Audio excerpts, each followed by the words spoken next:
Lompong sagu. Nyo sangat luar biasa.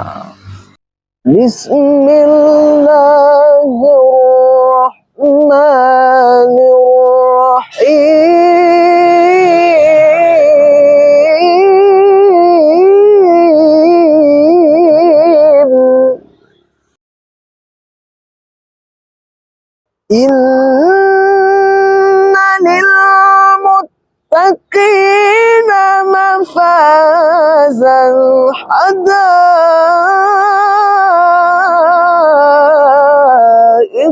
wa a'naban wa kawa'iba atraba. Bismillahirrahmanirrahim.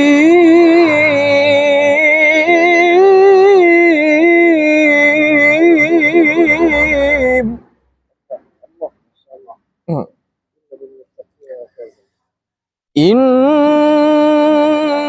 lil muttaqina mafazan hadaiqa wa a'naba wa kawa'iba atraba wa ka'san dihaqa.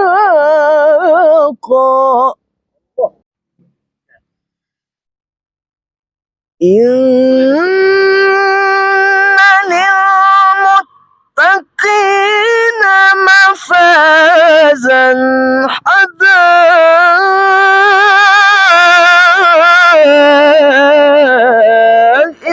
wa a'naban wa kawa'iba atraba. Assalamualaikum warahmatullahi wabarakatuh. Alhamdulillah, pada sore yang berbahagia ini kami berada di warung Sinanggel ya. Warung Sinanggel. Sekarang ini saya kedatangan tamu daripada Banda Aceh. Banda Aceh yaitu namanya Syekh Muda, yang tidak asing lagi di Instagram, di YouTube. Kalau mau mengunjungi channelnya, namanya Syekh Muda. Kemudian kalau mau mengunjungi Instagramnya juga, nama channelnya, nama akunnya Syekh Muda 22 ya. Syekh Muda, kiban menurut Don setelah Don Pajo bikin lompong sagu goreng apa no? Lompong sagu. Nyo sangat luar biasa. Rasa aji sangat luar biasa.